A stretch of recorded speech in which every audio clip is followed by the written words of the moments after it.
It's my house. It's not in a mortgage to a bank that if I lose my job, I have to give it back. It's paid. So that's one of the things I like most.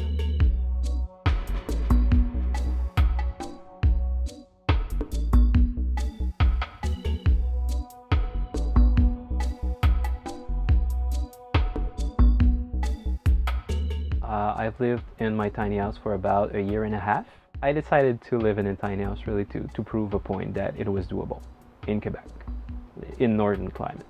One of the winters I lived in it was the 2014-2015.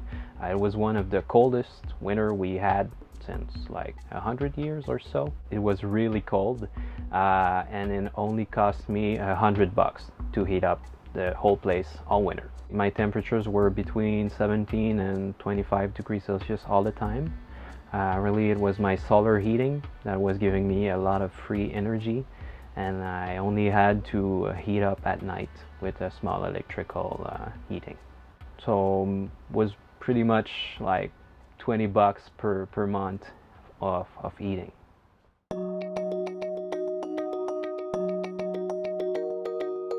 The first thing we have here is the dining area.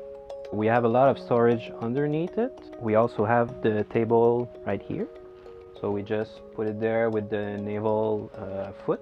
It transforms into a table and a bed. Up here we have a bed in the mezzanine. We have another mezzanine at the other side, which is more for storage. Here we have my desk, my computer, my monitor. You have some storage under here. We're already at the kitchen. It's not a big house. Here, the more interesting thing that you can see is the fridge, which runs on solar, completely off-grid.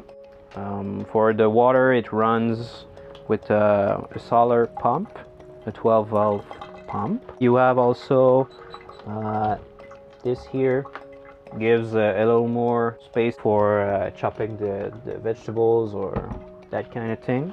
Here we took in the wall to do some storage. These are shelves, not steps. So it's really in the wall. And lastly, we have the toilet and shower. It's a compost toilet and a small shower. And all the interior is in pine and cedar, and it was covered in Toki oil. It's a mix of natural oil.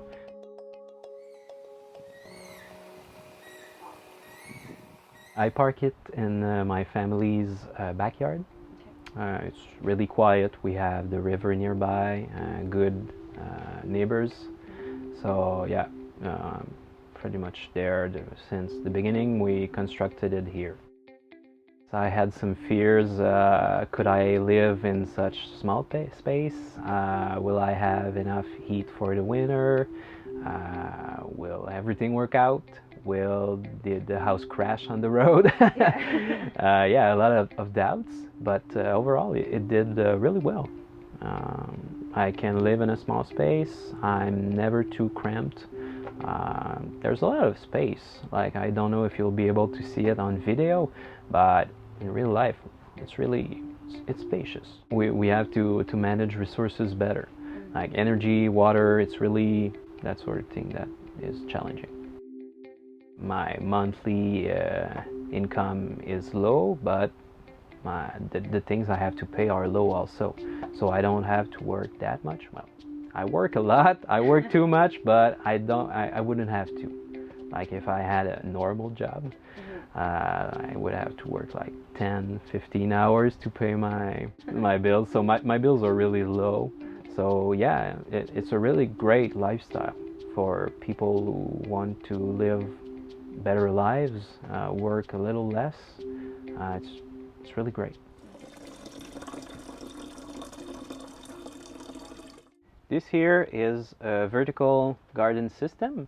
It's made of pouch from recycled plastic, and it's really great. You just put in your soil, your plants, and when you water it, it really contains There's no leakage, so it's a really good solution for small space, and for the air quality in the house it's really great. This here is a box containing all the electrical systems for the solar. Okay. I have about 750 watts of power on the roof. Okay. And it powers my fridge, my lights. It's all on LED. USB powered things, my solar heating, the fan inside of it. Mm-hmm. And we have also an inverter that transforms the 12 volts into 120 volts. Mm-hmm. My water pump also. My main heating solution is called EcoSolaris. It's a wall heating solar panel that you can see on the side of my house. Most of my heat comes from that. So it's really it's attached to the second mezzanine, and you just take it out, and there you go. Some stairs are like really inclinated, like this. Mm-hmm. I don't feel safe in those. This one is really great. It was made with fence post, okay. Cedar fence post, so it's light, durable. Mm-hmm. My company is called MicroÉvolution. We do mostly assistance to the auto constructors. So I do workshops, I do construction plans, I sell a specialized trailer. So really I'm there to help people build their small houses for mostly cheap, not a lot of money. 50% of a house total is labor. So when I help people auto-construct their house, it's mostly cheaper, a lot cheaper. And I like it. Really, it's cool to assist and meet super nice people that want to live that kind of life. It's a really great sentiment. It's really positive.